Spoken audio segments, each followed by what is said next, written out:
പ്രത്യേകിച്ച് ഇപ്പൊ എനിക്കൊക്കെ ശരിക്കും വരയ്ക്കാൻ ഇഷ്ടമാണ്, എനിക്ക് സമയമുണ്ട്, ഞാൻ വളരെ ഫ്രീ ആയിട്ടിരിക്കുന്നതാണ്, സമയമുണ്ട്. അപ്പൊ നമുക്ക് ഒരു നല്ലൊരാളിനെ കിട്ടിയാലേ നമുക്ക് ഇമ്പ്രൂവ് ആവാൻ പറ്റില്ല. ഏതെങ്കിലും അവിടുന്ന് ഇവിടുന്നൊക്കെ കാണിച്ചിട്ട് അതിലൊരു വലിയ പ്രയോജനമായിട്ട് എനിക്കിപ്പോ ആ ക്ലാസ്സിൽ പോയപ്പോ അതാണ് തോന്നിയത്. ഇപ്പൊ പടം വരച്ചു എല്ലാരും നല്ലതെന്ന് പറയും, ടീച്ചറിന്റെ പ്രസൻസിൽ ഓരോ ഷെയ്ഡ് ചെയ്യണം, അത് ചെയ്യണം എന്ന് പറയുമ്പോൾ നമ്മൾ അത് ചെയ്യും. വരച്ചു കഴിയുമ്പോൾ ടീച്ചറും കുറച്ചൊക്കെ ഹെൽപ്പ് ചെയ്ത് തരും, അവിടെ ഇവിടെയൊക്കെ കുറച്ച്. അപ്പോൾ നമ്മള് ഫൈനലി കാണുമ്പോൾ ഭയങ്കര ഇതായിട്ട് വലിയ ആർട്ടിസ്റ്റ് ആയെന്നൊരു തോന്നലുണ്ട്. പക്ഷെ ആക്ച്വലി നമ്മൾ അങ്ങനെ അല്ല. ആ ടീച്ചറിന്റെ പ്രസൻസിൽ മാത്രമേ നമുക്ക് വരയ്ക്കാൻ പറ്റുള്ളൂ എന്നുള്ളൊരു ഇതായിരുന്നു. പക്ഷെ സാറിന്റെ ഇതൊന്നും അങ്ങനെയല്ല. ഇപ്പൊ തന്നെ ഹസ്ബൻഡ് വളരെയധികം എന്നെ പുള്ളിയുടെ പടം വരച്ചു കൊടുക്കുമെന്നാണ് ഇപ്പൊ പറയണത്. അത്രയ്ക്ക് വളരെ ഇമ്പ്രൂവ് ചെയ്തിട്ടുണ്ട്. ഷെയ്ഡിങ് ഒക്കെ പുള്ളിയുടെ കണ്ണിൽ വളരെ പെർഫെക്റ്റ് എന്നാണ് ഇപ്പൊ പറയുന്നത്.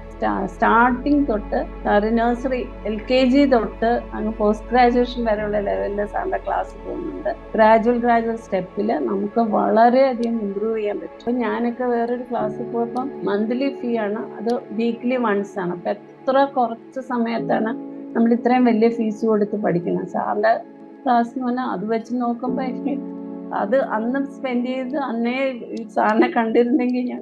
സാറിന്റെ ക്ലാസ്സിന്റെ ഒരു ഏറ്റവും വലിയ അട്രാക്ഷൻ എന്ന് പറഞ്ഞാൽ സാറ് തുടക്കത്തിൽ കുഞ്ഞു കുട്ടികളെ പഠിപ്പിക്കണ പോലെ ഓരോ സ്റ്റെപ്പ് ബൈ സ്റ്റെപ്പായിട്ട് പഠിപ്പിച്ച് അപ്പൊ നമ്മൾ അതിൽ ഇമ്പ്രൂവ് ചെയ്യും. ബിഗിനിങ് തൊട്ട് സാർ അതിന് വളരെയധികം, ഇങ്ങനെ ഒരു ക്ലാസ് സത്യം പറഞ്ഞാൽ ഞാൻ കേട്ടിട്ടുമില്ല കണ്ടിട്ടുമില്ല. അത്രയ്ക്ക് എനിക്ക് ഇഷ്ടമായി.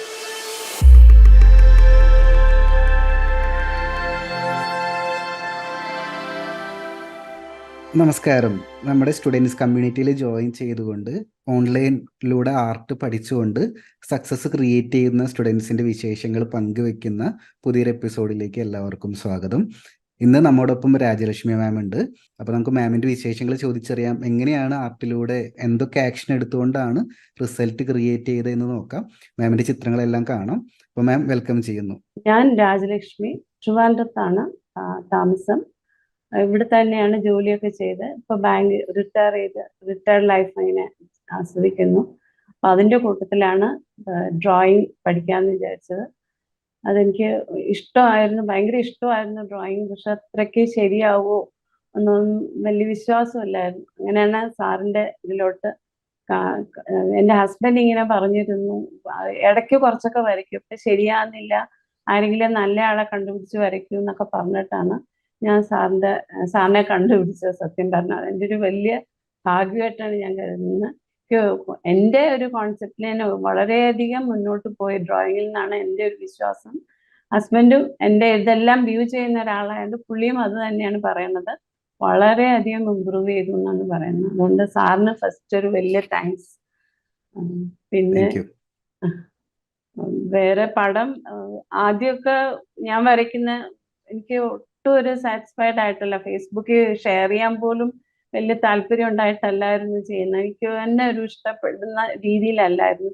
പിന്നെ ഗ്രാജുവലി കുറച്ച് ഇമ്പ്രൂവ് ആവാൻ തുടങ്ങി. പക്ഷെ എനിക്ക് ഒരു ലേസിനെസ് അങ്ങനത്തെ ഒരു ഇതൊന്നും വന്നിട്ടേ ഇല്ല. എനിക്ക് ഇഷ്ടമായിരുന്നു. അതുകൊണ്ട് മാക്സിമം വീട്ടിലെ പണിയൊക്കെ ചെയ്ത് കഴിഞ്ഞാൽ ഏറ്റവും കൂടുതൽ സമയം ഡ്രോയിങ്ങിന് വേണ്ടി ഞാൻ സ്പെൻഡ് ചെയ്യുമായിരുന്നു. പണി കഴിഞ്ഞിട്ട് ഒരു കുറേ സമയം 11 to 1 o'clock, വീണ്ടും അത് കഴിഞ്ഞ് രാത്രിയിലും. പക്ഷെ അങ്ങനെ ചെയ്യുമ്പോൾ കുറച്ച് എൻ്റെ ഏജ് വെച്ചിട്ടായിരിക്കും കുറച്ച് കണ്ണിന് സ്ട്രെയിൻ ഉണ്ടാകുന്നുണ്ട്. ചിലപ്പോൾ രാത്രിയിലത്തെ വരെ ഞാൻ കുറച്ച് കുറയ്ക്കും. വേറെ വീഡിയോ കാണുക, സാറിൻ്റെ റെക്കോർഡഡ് ക്ലാസ്സസ് ഒക്കെ കണ്ടിരിക്കും. വരയ്ക്കുന്നത് ഇനിയും ഒരുപാട് ഒത്തിരി ഇമ്പ്രൂവ് ചെയ്യാനുണ്ടെന്ന് എനിക്ക് തന്നെ അറിയാം. എന്നാലും എനിക്കൊരു ധൈര്യം വന്നു സത്യം പറഞ്ഞാൽ. ഇപ്പൊ എനിക്ക് വരയ്ക്കാൻ പറ്റും, ഞാൻ വിചാരിക്കുന്ന പോലെയല്ല, ഇനിയും എനിക്ക് ഇതിനേക്കാളും നന്നായിട്ട് വരയ്ക്കാൻ പറ്റുന്നൊരു നല്ലൊരു കോൺഫിഡൻസ് വന്നു. അത് വലിയൊരു പ്ലസ് പോയിന്റ് ആണ്. സാറിന്റെ ക്ലാസ്സിൽ, സാറിന്റെ സൂം മീറ്റിങ്ങിലൊക്കെ കാണുമ്പോൾ തന്നെ അതൊക്കെ കണ്ടിട്ടായിരിക്കും എനിക്ക് ഇത്രയും ഒരു, ഞാൻ ബേസിക്കലി ഒരു പെട്ടെന്ന് ഇങ്ങനെ നല്ലൊരു ലെവലിൽ എത്തുന്നു അങ്ങനെയൊന്നും ഒരു പ്രതീക്ഷിക്കുന്ന ഒരു സ്വഭാവം അല്ല എനിക്കുള്ളത്. എനിക്ക് ശരിയാവില്ല അങ്ങനെ ഒരു മൈൻഡ് സെറ്റ് ഉള്ള ആളായിരുന്നു. ആ മൈൻഡ് സെറ്റ് ഒക്കെ മാറി ഇപ്പൊ വളരെ ഇതായിട്ട് ഇങ്ങനെ വരയ്ക്കണം എന്നുള്ള ഒരു ഇതിലാണ് ഓരോ ദിവസം. ഇന്ന് എന്ത് വരയ്ക്കണം എന്ന് പറഞ്ഞിട്ടാണ് ഓരോ ദിവസവും എടുക്കുന്നത്. കുറെയൊക്കെ പിൻട്രസ്റ്റ് എന്നൊക്കെയാണ് ഞാൻ കൂടുതലും സെലക്ട് ചെയ്യുന്നത്. ഇത് കഴിഞ്ഞിട്ട് അതും കൂടെ കുറച്ച് ഇമ്പ്രൂവ് ആയിട്ട് എനിക്ക് എൻ്റെ കുട്ടികളുടെ പേരക്കുട്ടികളുടെ ഒക്കെ പടം വരയ്ക്കണം എന്ന് ഭയങ്കര ആഗ്രഹം ഉണ്ടാവും. അവർക്കത് പ്രസന്റ് ചെയ്യുമ്പോൾ അവർ ഭയങ്കര ഹാപ്പി ആയിരിക്കും. അവരും ഈ ഓരോ എൻ്റെ ഇമ്പ്രൂവ്മെന്റും ശ്രദ്ധിക്കുന്നുണ്ട് എൻ്റെ മക്കൾ. അവർക്കൊക്കെ ഞാൻ വരച്ച പടമൊക്കെ അയക്കുമ്പോൾ അവരമ്മ ഇനിയും ഇമ്പ്രൂവ് ചെയ്യും, ഇത് നിർത്തരുത്, കണ്ടിന്യൂ ചെയ്യണം, എന്നും വരയ്ക്കണം എന്നൊക്കെ അവരുടെ തന്നെ അഡ്വൈസ്. സാറ് പറയുന്ന പോലെ അവരും പറയും, അമ്മ വരയ്ക്കുക, ഇനിയും വരയ്ക്കുക, ഇതൊക്കെ ശരിയാനുണ്ട് കുറച്ച്, എന്നാലും ആരും കുറ്റം പറയില്ല അമ്മയുടെ പടം കണ്ടാൽ എന്നൊക്കെ പറഞ്ഞ് അവരും ഒരുപാട് എന്നെ മോട്ടിവേറ്റ് ചെയ്യുന്നുണ്ട്. ഞാൻ ഹസ്ബൻഡ് പറഞ്ഞോണം വളരെ സപ്പോർട്ടീവാണ്. എന്ത് വേണമെങ്കിലും എത്ര സമയം വേണമെങ്കിലും എടുത്ത് വരയ്ക്കാനൊക്കെ പുള്ളി പെർമിറ്റ് ചെയ്യും. അങ്ങനത്തെ ഇതാണ്. വേറൊരു ഓഫ്ലൈൻ ക്ലാസ്സിൽ ജോയിൻ ചെയ്തതിന് ശേഷമാണ് എൻ്റെ ഓൺലൈൻ ക്ലാസ്സിൽ വന്നെന്ന് പറഞ്ഞല്ലോ. അതെ ആ ഒരു അതെ. എക്സ്പീരിയൻസ് ഒന്ന് ഷെയർ ചെയ്യാമോ? അത് ഞാൻ VRS ഒക്കെ എടുത്തിട്ട് എനിക്ക് ഫാബ്രിക് പെയിന്റ്, ഞാൻ പറഞ്ഞ പെയിന്റിങ്ങിനോടൊക്കെ ഇഷ്ടമായിരുന്നു. അപ്പൊ ഫാബ്രിക് പെയിന്റിങ് അറ്റ്ലീസ്റ്റ് എൻ്റെ ഒരു ലെവലിൽ നിന്നാൽ മതിയല്ലോ എന്ന് പറഞ്ഞിട്ടാണ് ഞാൻ അവിടെ പോയത്. അവിടെ പോയപ്പോൾ ശരിക്കും പറഞ്ഞാൽ എന്നെക്കാളും പ്രായമുള്ളവര് വരയ്ക്കുന്നുണ്ട്. അവര് ഭയങ്കര പെർഫെക്റ്റ് ഒന്നും ആകുന്നെങ്കിലും അവരും വരയ്ക്കുന്നു, ട്രൈ ചെയ്യുന്നുണ്ട്. അപ്പൊ എനിക്ക് തോന്നി ഞാനും എന്നാലൊന്ന് ട്രൈ ചെയ്ത് നോക്കട്ടെ, എങ്ങനെ ഇരിക്കും അറിയാന്ന് വെച്ചിട്ട് ഓയിൽ പെയിന്റിങ്ങും അക്രിലിക്കും അവിടെ എല്ലാം പറഞ്ഞു തരാം. ആദ്യം ഫാബ്രിക് കുറച്ച് ചെയ്തിട്ട്, ആക്ച്വലി ഫാബ്രിക് പെയിന്റിങ് എനിക്ക് അത്രയ്ക്കൊരു, ഞാൻ അതിന് സാരിയിലൊക്കെ വരയ്ക്കാന്നല്ലാണ്ട് എനിക്ക് വേറെ ഒരു വലിയൊരു ഇത് തോന്നിയില്ല. അങ്ങനെയാണ് അക്രിലിക് പെയിന്റിങ് വരയ്ക്കാൻ തുടങ്ങി, അക്രിലിക്കും ഓയിലും. അപ്പോൾ ആദ്യമൊക്കെ അവർ ഗ്രിഡ് വെച്ചിട്ടാണ് പറഞ്ഞു തന്നത്. പിന്നെ ചില പടം എനിക്ക് വരയ്ക്കുമ്പോൾ എനിക്ക് തന്നെ ചിലപ്പോൾ ഗ്രിഡ് ഇട്ട് വരച്ച് ശരിയാണ്ട് ഞാൻ സ്കെച്ച് വരെ ചെയ്തിട്ടുണ്ട് ഓയിൽ പെയിന്റിങ് ഒക്കെ. അപ്പോൾ ആ ഒരു ഔട്ട്ലൈനൊക്കെ കിട്ടിക്കഴിഞ്ഞാൽ ഓയിൽ പെയിന്റിങ് അങ്ങനെ ചെയ്ത് എനിക്ക് ഇഷ്ടമായി. അപ്പോൾ അത് ഭയങ്കര ഇഷ്ടമായി. പക്ഷെ എന്നിട്ടും എനിക്കൊരു സാറ്റിസ്ഫാക്ഷൻ വരുന്നില്ല. ഞാൻ വരച്ചതല്ലല്ലോ, ഇങ്ങനെ സ്കെച്ച് ചെയ്യുന്നു അല്ലെങ്കിൽ ഗ്രിഡ് വെച്ചിട്ട് ഒരു പെർഫെക്ഷൻ വരുന്നില്ല. കൂടുതലും ലിപ്സിന്റെ ഇത്, കണ്ണിന്റെ ഇതൊക്കെ എനിക്ക് ഞാൻ വരയ്ക്കുമ്പോൾ ഒട്ടും ശരിയാകുന്നില്ല എന്ന് തോന്നി. അങ്ങനെ പിന്നെ ആയപ്പോഴാണ് കൊറോണ ഒക്കെ വന്നിട്ട് ആ ക്ലാസ് അങ്ങനെ പോകാൻ പറ്റാണ്ടായി. അപ്പൊ അവരുടെ ഓൺലൈൻ ക്ലാസ് എനിക്ക് അത്രയ്ക്ക് തുറന്നു പറയുന്നുണ്ട്, എനിക്ക് അത്രയ്ക്ക് ഇഷ്ടമായില്ല. എന്ന് വെച്ചാൽ അവർ വളരെ കുറച്ച് സമയമാണ് നമുക്കൊരു 1 hour ക്ലാസ്സിന് എനിക്ക് സ്പെയർ ചെയ്യുന്ന ഒരു 5 minutes ആയിരിക്കും. അതുകൊണ്ട് എനിക്കത് വലിയ പ്രയോജനമായിട്ട് തോന്നിയില്ല. എന്നിട്ടും ഞാൻ അപ്പൊ തുടങ്ങിയ ഒരു മ്യൂറൽ പെയിന്റിങ് ആയിരുന്നു, അത് കംപ്ലീറ്റ് ചെയ്യാൻ വേണ്ടി ആ ക്ലാസ്സിന് ഇരുന്നു. പിന്നെ ഞാനത് ഡിസ്കണ്ടിന്യൂ ചെയ്ത് പിന്നെ ഞാൻ തനിയെ തന്നെ മ്യൂറൽ അവർ പറഞ്ഞു തന്നിട്ടുള്ള സ്കെച്ച് ചെയ്തിട്ട് കളർ ചെയ്യുക മ്യൂറലൊക്കെ. അങ്ങനെ അത് മ്യൂറൽ കുറച്ചൊക്കെ ചെയ്തു. ഇപ്പൊ മ്യൂറൽ വേറെ സ്കെച്ച് ഇടുന്നതുകൊണ്ട് വലിയ പെർഫെക്ഷന്റെ ആവശ്യമില്ലേ, കളറിന്റെ ഇതല്ലേ ഉള്ളൂ. അതുകൊണ്ട് അത് കുറച്ചൊക്കെ വരച്ച് ഇപ്പൊ എൻ്റെ സിസ്റ്റേഴ്സിനും ഒക്കെ കൊടുത്തു, അവർക്കൊക്കെ ഭയങ്കര ഇഷ്ടമായി. പിന്നെ വേറെ ഒരു തഞ്ചാവൂർ പെയിന്റിങ്ങും, അതും അവരുടെ അവിടെ പോയി തന്നെയാണ് ഒരെണ്ണം ചെയ്ത് പഠിച്ചത്. പിന്നെ ഞാൻ യൂട്യൂബിലൊക്കെ നോക്കി താഞ്ചൂർ പെയിന്റിങ്ങും കുറച്ചൊക്കെ ചെയ്തു. അത് കഴിഞ്ഞിട്ട് ഇപ്പൊ ലേറ്റസ്റ്റ് ആയിട്ട് ഗുരുവായൂർ ഒരു കൃഷ്ണന്റെ പടം കൊണ്ട് സമർപ്പിച്ചു എൻ്റെ ഒരു മനസ്സിന്റെ ഇതിന് വേണ്ടി. അതിന്റെ ഇടയ്ക്ക് അപ്പോഴാണ് സാറിന്റെ ക്ലാസ് എനിക്ക് കണ്ടുപിടിച്ചത് ഞാൻ സത്യം പറഞ്ഞു. പിന്നെ ഞാൻ അതെല്ലാം കംപ്ലീറ്റ് ഇപ്പൊ വിട്ടിരിക്കുക, ആ സൈഡിലോട്ടേ പോകുന്നില്ല. ഇതിൽ നല്ലതായിട്ടൊരു ഇത് വന്നിട്ട് ഇനി അക്രിലിക്കും ഓയിലും ഒക്കെ ചെയ്യണം. ഓയിൽ പെയിന്റിങ് എനിക്ക് ആക്ച്വലി ഇഷ്ടമാണ്. അത് കുറച്ച് സമയം എടുത്താണെങ്കിലും അവസാനം അത് കഴിയുമ്പോൾ അത് കാണുമ്പോൾ നമുക്ക് ഉള്ള ഫീല് ഭയങ്കര ഇഷ്ടമാണ്. അതും ചെയ്യണമെന്നുണ്ട്. സാറിന്റെ തന്നെ ക്ലാസ്സിൽ ചേർന്ന് പഠിക്കണമെന്നുണ്ട് ഓയിൽ പെയിന്റിങ് ഒക്കെ. മലയാളത്തിലുള്ള കേരളത്തിലെ ഒരുപാട് ഓൺലൈൻ ക്ലാസ്സുകളിൽ പലരും ബേസിക്സ് മുതൽ പഠിപ്പിക്കില്ല. കാരണം എന്താണെന്ന് വെച്ച് കഴിഞ്ഞാൽ പെട്ടെന്നൊരു റിസൾട്ട് കാണിച്ചു കൊടുത്തു കഴിഞ്ഞാൽ സ്റ്റുഡൻസിന് ഭയങ്കര വാവുന്നൊരു ഫീൽ കിട്ടുമല്ലോ. അപ്പോൾ ഭൂരിഭാഗം ക്ലാസ്സുകളും പെട്ടെന്ന് ഒരു 3 ദിവസത്തെ ക്ലാസ്, ഒരാഴ്ചത്തെ ക്ലാസ്, പെട്ടെന്നൊരു റിസൾട്ട് കൊടുക്കും. പക്ഷെ അവിടുത്തെ പ്രശ്നം എന്താണെന്ന് വെച്ച് കഴിഞ്ഞാൽ പിന്നെ ആ ടീച്ചർ കിട്ടിയില്ലെങ്കിൽ നമുക്കൊന്നും വരയ്ക്കാൻ പറ്റില്ല. എപ്പോഴും ആ ടീച്ചർ സ്റ്റെപ്പ് ബൈ സ്റ്റെപ്പ് ആയിട്ട് പറയുമ്പോൾ നമുക്ക് പെയിന്റ് ചെയ്യാൻ പറ്റും. പക്ഷെ ടീച്ചർ ഇല്ലെങ്കിൽ പിന്നെ നമുക്ക് ചെയ്യാം. അതാണ് മെയിൻ പ്രശ്നം. എൻ്റെ ക്ലാസ്സിന്റെ സ്പെഷ്യാലിറ്റി അറിയാമല്ലോ, നമ്മൾ ബേസിക്സ് മുതലാണ് പഠിപ്പിക്കുന്നത്. ഇപ്പൊ സ്റ്റാർട്ടിങ് ചിലപ്പോൾ സ്റ്റുഡൻസിന് തോന്നുമായിരിക്കും ഇത് സ്ലോ ആണല്ലോ, കുറച്ചുള്ളൂ എന്ന് തോന്നി. പക്ഷെ കുറച്ചിങ്ങ് പഠിച്ചെത്തുമ്പോൾ കുറേ കാര്യങ്ങൾ നമുക്ക് മനസ്സിലാക്കാനും പ്രാക്ടീസ് ഉണ്ടായിരിക്കും. അപ്പോൾ നമ്മുടെ ക്ലാസ് സ്റ്റാർട്ട് ചെയ്തപ്പോൾ ആ ഒരു ഡിഫറൻസ് എന്താ തോന്നി? ബേസിക്സ് നിന്ന് പഠിക്കുമ്പോൾ എങ്ങനെയായിരുന്നു ഫീൽ ഉണ്ടായിരുന്നത്? എനിക്ക് അതായിരുന്നു ഇഷ്ടപ്പെട്ടത് സാറേ, സത്യം പറഞ്ഞ. എനിക്ക് ബേസിക് അറിഞ്ഞൂടാ, അവര് അവിടെ പോയി ഒന്ന് പഠിപ്പിക്കുന്നു, കുറച്ചിങ്ങനെ ഡയറക്റ്റ് ചെയ്യുന്നു. അവരുടെ പ്രസൻസിൽ മാത്രമേ നമുക്ക് പെയിന്റ് ചെയ്യാൻ പറ്റുള്ളൂ. അങ്ങനെയാണ് ഞാൻ പിന്നെ തനിയെ കുറച്ചൊക്കെ ട്രൈ ചെയ്ത് നോക്കി. എപ്പോഴും എനിക്കതൊരു പെർഫെക്റ്റ് ആയിട്ട് വന്നില്ല. സാറിന്റെ ക്ലാസ്സിന്റെ ഒരു ഏറ്റവും വലിയ അട്രാക്ഷൻ എന്ന് പറഞ്ഞാൽ സാറ് തുടക്കത്തിൽ കുഞ്ഞു കുട്ടികളെ പഠിപ്പിക്കണ പോലെ ഓരോ സ്റ്റെപ്പ് ബൈ സ്റ്റെപ്പ് ആയിട്ട് പഠിപ്പിച്ച് അപ്പൊ നമ്മൾ അതിൽ ഇമ്പ്രൂവ് ചെയ്യും. സിമെട്രിക് ഡ്രോയിങ് ഒക്കെ അത് വളരെ വളരെ ഹെൽപ്ഫുൾ ആയി എനിക്ക്. എന്നുവെച്ചാൽ ഞാൻ സാറ് പറഞ്ഞതിൽ അല്ലാതെ കുറെ കണ്ട് അങ്ങനെ വരച്ചു, രണ്ട് സൈഡും ഒരുപോലെ ആകുന്ന വിധത്തില്. അങ്ങനെ പിന്നെ ഷെയ്ഡിങ്ങിന്റെ ആദ്യത്തെ ലൈനായിട്ട് വരച്ചിട്ട് ഓരോന്നും ഓരോ ഇതും താഴെ തൊട്ട് തുടങ്ങി വരുന്നുണ്ട്. നമ്മളും അതുപോലെ ഇമ്പ്രൂവ് ആയി വരും. നമ്മൾ പിന്നെ പുറകോട്ട് ഒരിക്കലും പോവില്ല. ഒരാളുടെ സപ്പോർട്ട് ഉണ്ടെങ്കിലേ നമുക്ക് വരയ്ക്കാൻ പറ്റുള്ളൂ എന്നുള്ള ആ ഒരു ഇത് മാറിപ്പോവും. നമുക്ക് എങ്ങനെയായാലും വരച്ചെടുക്കാം എന്നുള്ള ആ ഒരു ഇത് ബിഗിനിങ് തൊട്ട് സാർ അതിന് വളരെയധികം ഇങ്ങനെ ഒരു ക്ലാസ് സത്യം പറഞ്ഞാൽ ഞാൻ കേട്ടിട്ടുമില്ല, കണ്ടിട്ടുമില്ല. അത്രയ്ക്ക് എനിക്ക് ഇഷ്ടമായി. അത്ര ബേസിക് തൊട്ട് പ്രത്യേകിച്ച് ഇപ്പൊ എനിക്കൊക്കെ ശരിക്കും വരയ്ക്കാൻ ഇഷ്ടമാണ്, എനിക്ക് സമയമുണ്ട്, ഞാൻ വളരെ ഫ്രീ ആയിട്ടിരിക്കുന്നതാണ്, സമയമുണ്ട്. അപ്പോൾ നമുക്ക് ഒരു നല്ലൊരാളിനെ കിട്ടിയാലേ നമുക്ക് ഇമ്പ്രൂവ് ആവാൻ പറ്റില്ല. ഏതെങ്കിലും അവിടുന്ന് ഇവിടുന്നൊക്കെ കാണിച്ചിട്ട് അതിലൊരു വലിയ പ്രയോജനമായിട്ട് എനിക്കിപ്പോ ആ ക്ലാസ്സിൽ പോയപ്പോ അതാണ് തോന്നിയത്. ഇപ്പൊ പടം വരച്ചു എല്ലാരും നല്ലതെന്ന് പറയും, ടീച്ചറിന്റെ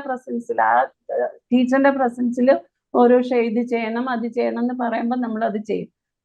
വരച്ചു കഴിയുമ്പോൾ ടീച്ചറും കുറച്ചൊക്കെ ഹെൽപ്പ് ചെയ്ത് തരും, അവിടെ ഇവിടെയൊക്കെ കുറച്ച് ക്ലിയർ. അപ്പോൾ നമ്മള് ഫൈനലി കാണുമ്പോൾ ഭയങ്കര ഇതായിട്ട് വലിയ ആർട്ടിസ്റ്റ് ആയെന്നൊരു തോന്നലുണ്ട്. പക്ഷെ ആക്ച്വലി നമ്മൾ അങ്ങനെ അല്ല. ആ ടീച്ചറിന്റെ പ്രസൻസിൽ മാത്രമേ നമുക്ക് വരയ്ക്കാൻ പറ്റുള്ളൂ എന്നുള്ള ഒരു ഇതായിരുന്നു. പക്ഷെ സാറിന്റെ ഇതൊന്നും അങ്ങനെയല്ല. ഇപ്പൊ തന്നെ ഹസ്ബൻഡ് വളരെയധികം എന്നെ പുള്ളിയുടെ പടം വരച്ചു കൊടുക്കുമെന്നാണ് ഇപ്പൊ പറയണത്. അത്രയ്ക്ക് വളരെ ഇമ്പ്രൂവ് ചെയ്തിട്ടുണ്ട്. ഷെയ്ഡിങ് ഒക്കെ പുള്ളിയുടെ കണ്ണിൽ വളരെ പെർഫെക്റ്റ് എന്നാണ് ഇപ്പൊ പറയുന്നത്. അങ്ങനെയാണ് എനിക്ക് തോന്നുന്നത്. ഞാൻ ഹെൽപ്പ് ചെയ്ത് തരാം. ഞാൻ നമ്മുടെ ഫേസ്ബുക്കിൽ വരച്ച ചിത്രങ്ങളൊന്ന് റിവ്യൂ ചെയ്യാം. ഇത് വന്ന ടൈമിൽ വരച്ചത് അല്ലേ കോഴ്സിന്റെ അകത്ത്? അതെ അതെ, ലൈൻസ് ഒക്കെ ഡാർക്ക് ആക്കി. അപ്പൊ എപ്പോഴാണ് കോഴ്സ് കാണുന്നത്? റെക്കോർഡ് വീഡിയോസ് എപ്പോഴാണ് കാണുന്നത്? ഞാൻ വരില്ല, മിക്കവാറും രാത്രിയിലൊക്കെ ആയിരിക്കും ഇപ്പൊ കാണുന്നത് സാർ. ഞാൻ വരില്ല, കണ്ണിന് അധികം സ്ട്രെയിൻ വരില്ല. വരയ്ക്കുമ്പോ നമ്മൾ കുറച്ചും കൂടെ കോൺസെൻട്രേറ്റ് ചെയ്ത് വരണ്ടേ. അതുകൊണ്ട് ആദ്യത്തെ തന്നെ ഒറ്റ മൂച്ചിലെല്ലാം വാങ്ങും. പകല് തന്നെ പണി കഴിഞ്ഞിട്ട് വന്ന് കുത്തി ഇന്ന് കാണുമായിരുന്നു. പിന്നെയും വീണ്ടും റിപ്പീറ്റ് ചെയ്ത് കണ്ടു. ഇത് ലേറ്റസ്റ്റ് ആയിട്ട് വരച്ച സെപ്റ്റംബറിൽ വരച്ചല്ലേ? സ്കൂളിൽ ഇമ്പ്രൂവ്മെന്റ് വന്നിട്ടുണ്ട്. ഇപ്പൊ പെയിന്റിങ് ചെയ്യാറില്ലേ? പെയിന്റിങ് ചെയ്യാറില്ല സത്യം പറഞ്ഞു. ഞാൻ നമുക്ക് ഒരുമിച്ച് കൊണ്ടുപോകണം. ഞാൻ പറഞ്ഞുതരാം എങ്ങനെയാന്ന് പറഞ്ഞുതരാം. ഇത് നന്നായിട്ടുണ്ട്. ഇത് പിൻട്രസ്റ്റിൽ കണ്ടിട്ട് അതുപോലെ വരച്ചത്. ഇത് എന്ത് പെയിന്റാ? ഇത് പെന്നും ഇതാണ് കളർ പെൻസില്. ഇടയ്ക്ക് കുറച്ച് ഔട്ട്ലൈൻ സ്കെച്ച് പെൻ ഇട്ടു. താഴെ വാലിന്റെ ഭാഗത്ത് കുറച്ച് സ്കെച്ച് പെൻ ഇട്ട് ഔട്ട്ലൈൻ. കോഴ്സ് എവിടെ എത്തി? A to Z കംപ്ലീറ്റ് ആയോ? A to Z കംപ്ലീറ്റ് ആയിട്ട് മറ്റേ അഡ്വാൻസ്ഡ് പോർട്രേറ്റ് അതിനകത്ത് ചാപ്റ്റർ 6 ടിൽറ്റഡ് ഡൗൺ ഉള്ള അതുവരെ ഇമ്പ്രൂവ്മെന്റ് വന്നിട്ടുണ്ട്. ഈ ഒരു അഡ്വാൻസ് പോർട്രേറ്റ് സ്കെച്ചിങ് കോഴ്സിലോട്ട് കയറിയ സമയത്ത് ഞാൻ കാണിച്ചു തരാം, റിയലായിട്ട് കാണിച്ചു തരാം. ആദ്യമൊക്കെ വരയ്ക്കുന്ന സമയത്തുണ്ടല്ലോ, ഫേസ് വരയ്ക്കുമ്പോൾ കുറച്ച് ഷേപ്പ് ഡിഫറൻസുകൾ നമുക്ക് വരുന്നുണ്ടായിരുന്നു ലാർജ് ആയിട്ട്. വളരെ നന്നായിട്ടുണ്ടായിരുന്നു. കണ്ടോ? ഇതൊക്കെ കണ്ടോ? ഈ ഒരു ഭാഗത്ത് ഇത്തിരി നീളം കൂടുക, വലിപ്പം കൂടുക, അങ്ങനത്തെ വലിയ ഷേപ്പ് ഡിഫറൻസ് വന്നിട്ടുണ്ട്.